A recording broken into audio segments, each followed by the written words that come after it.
మీ అందరినీ కూడా ఇక్కడ సమావేశపరిచిన మరి మా మామగారు చాలా సూర్యచంద్రం గారికి ధన్యవాదాలు తెలియజేస్తున్నాను. ఎందుకంటే మీ అందరినీ కలుసుకునే అవకాశం ఆయన నాకు కల్పించారు.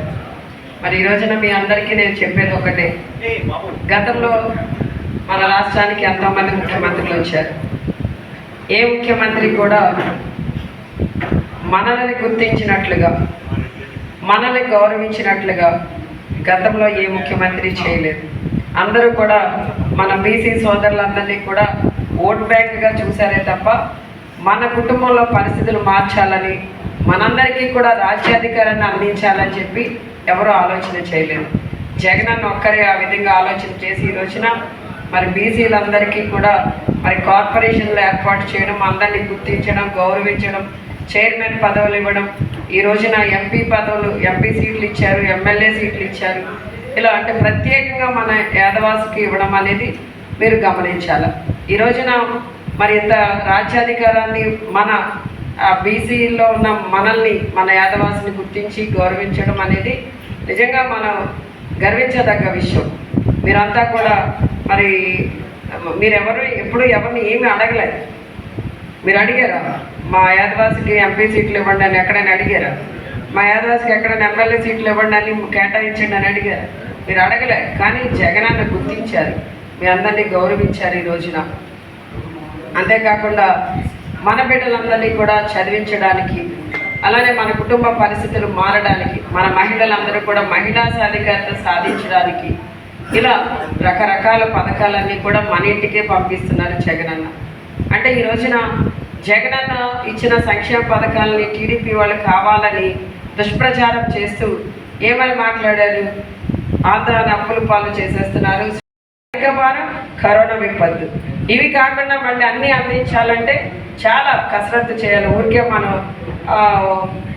ఒక మాట ఈజీగా అనేయగలం, కానీ ఆ పని చేయడం వెనక ఎంత కష్టం ఉంటుందో, ఎంత శ్రమ ఉంటుందో, ఎంత మరి మన రాష్ట్రానికి వేరే చోట నుండి నిధులు తీసుకురావాలంటే ఎంత కష్టపడాలన్నది ముఖ్యమంత్రి గారి దగ్గర మేము స్వయంగా చూసాం కనుక దాన్ని మాటల్లో చెప్పడం అనేది చాలా కష్టం. ఆ కష్టాన్ని అంతగా ఈ రోజున జగనన్న మనందరి కోసం ఎంత చక్కటి పాలన అందిస్తుంటే ఈ రోజున పాపం జగనన్నని ఎదుర్కోలేక, అంటే ఎందుకంటే జగనన్న ఇచ్చిన పాలనకి ప్రజలందరూ కూడా చాలా సంతోషంగా ఉన్నారు. ఎందుకంటే మన బిడ్డల చదువుల విషయంలో శ్రద్ధ తీసుకుని చదివిస్తూ బాల కార్మిక వ్యవస్థ లేకుండా చేశారు. అలానే ఈ రోజున సంక్షేమ పథకాలన్నీ కూడా మన ఇంటికే పంపిస్తూ దళారీ వ్యవస్థ లేకుండా చేశారు. మనం ఎవరి చుట్టూరు తిరగకుండానే మన ఇంటికి అన్నీ వస్తున్నాయి. అది మనందరికీ సంతోషమే కదా. మరి అలా గతంలో అలా లేదు, వాళ్ళ చుట్టూరు తిప్పించుకోవడానికి ఇష్టపడేవాళ్ళు. జన్మభూమి కంపెనీలు అని చెప్పి వాళ్ళకి ఇష్టమైన వాళ్ళకి మాత్రమే సంక్షేమ పథకాలు అందించేవారు, ఉన్న అరాకొర సంక్షేమ పథకాలు కూడా. కానీ ఈ రోజున ఆ పరిస్థితి లేదు. వాలంటీర్ వ్యవస్థని, గ్రామ సచివాలయ వ్యవస్థని తీసుకొచ్చారు. మరి వాలంటీర్స్ ద్వారా ప్రతి సంక్షేమ పథకాలు మన ఇంటికి వచ్చాయి. మరి గతంలో మరి సచివాలయాలు, ఆర్బీకేలు, హెల్త్ సెంటర్లు ప్రతి ఊరికి ఉండేవి కాదు, ఒక పంచాయతీ ఆఫీస్ ఒక్కటే ఉండేది. అలాంటిది ఈ రోజున రైతన్నలందరికీ కూడా మరి వారు వ్యవసాయం పండగ చేసుకునే విధంగా ప్రతి ఒక్కరికి కూడా మరి ఎరువులు కానీ, పురుగు మందులు కానీ, విత్తనాలు కానీ, సాయిల్ టెస్ట్ కానీ, ఆఖరికి మనం పండించిన ధాన్యాన్ని కూడా కొనుగోలు చేసేదానికి ఆర్బీకేల ద్వారానే కొనుగోలు చేసి ఈ రోజున రైతన్నల యొక్క కష్టానికి ప్రచారాల మీద ఎలక్షన్ కమిషన్కి కంప్లైంట్ చేస్తే ఎలక్షన్ కమిషన్ వాళ్ళు నోటీసులు పంపించారు. నోటీసు పంపించడమే కాదు, వీళ్ళ కేసులు కూడా, తండ్రి కొడుకుల మీద కూడా కేసులు కట్టారు, ఎఫ్ఐఆర్ కూడా ఫైల్ అయింది. ఈ విషయాన్ని మన గ్రామాలలో ఉన్న చాలా మందికి అపోహలు ఉన్నాయి. దయచేసి వాళ్ళకి చెప్పవలసిన బాధ్యత మనకుంది. చాలా మందికి తెలియదు. కొంతమంది అమాయకంగా ఉన్నవాడు, అంటే పెద్దగా రాజకీయాలు పట్టించుకొని వారు మన పని ఏదో మనం చేసుకుంటాం, పొద్దున్నే లేస్తే మనం పొలంకి వెళ్ళాం, మన పొలంలో పని అయిందా లేదా, వచ్చాము ఇంటికి కష్టపడ్డాం, ఏదో కొంచెం తిన్నాం, పడుకున్నాం, మళ్ళీ పొద్దున్నే పనికి పోవాలని ఈ ఆలోచనతో ఉండే వాళ్ళకి ఇవన్నీ తెలియదు. వాళ్ళు ఏంటంటే ఎవరో చెప్తారు, ఒరే బాబు నీ భూమి ఎత్తుకెళ్ళిపోతాడంటే రేపు పొద్దున్న జగన్ వస్తే అంటాడు. ఇంకా అదే భయంతో ఉంటారంట. ఎందుకంటే వాళ్ళు ఒక విషబీజాలను నాటుతారు. విషబీజాలు నాటడంలో తెలుగుదేశం పార్టీ వాళ్ళకి వెన్నతో పెట్టిన విద్య.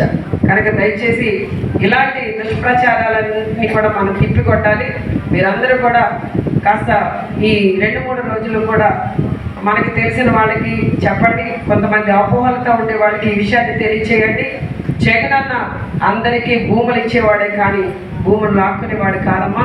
జగనన్న అందరికీ అన్నం పెట్టేవాడే కానీ అన్నం లాక్కునేవాడు కాదమ్మా. ఈ రోజున జగనన్న ఉండడం వల్లే, జగనన్న ముఖ్యమంత్రిగా ఉండడం వల్లే మనందరి జీవితాలలో, మనందరి కుటుంబాలలో మార్పులు వచ్చాయా లేదండి? వచ్చాయండి. మరి గతంలో ఎంతమంది మన రాష్ట్రాన్ని ముఖ్యమంత్రులు పరిపాలించారు కదా, మరి అప్పుడేందుకు ఈ మార్పు రాలేదు? అప్పుడెందుకు మన బిడ్డలకి చదువులు రాలేదు? అప్పుడెందుకు మన మహిళలకి ఆర్థికంగా సపోర్ట్ రాలేదు? అప్పుడెందుకు మన సొంత ఇంటి కళ నెరవేరలేదు? ఎన్ని పథకాలన్నీ చెప్తూ పోతే ఒక రోజంతా కూడా సరిపోదు. అన్ని పథకాలు ఎవరు పెడతారండి? ఎంత అధికారంలోనో అది ఎంత ప్రభుత్వ సొమ్మైనా పెట్టాలని మనసు, పెట్టాలనే తపన, మన బ్రతుకులు బాగు చేయాలనే ఆలోచన, మన జీవితాలలో వెలుగు నింపాలనే సంకల్పం, ఇవన్నీ ఉంటేనే కానీ ఎవరూ చేయలేరు. ఇది జగనన్నకి మాత్రమే సాధ్యం. జగనన్న మాత్రమే చేయగలరు. ఈ రోజున జగనన్న ఆలోచన విధానానికి మనమందరం కూడా రుణపడి ఉండాలని, ఖచ్చితంగా మీరందరూ కూడా జగనన్న పరిపాలన మెచ్చి ఆస్వాదించాలని మనస్ఫూర్తిగా కోరుకుంటూ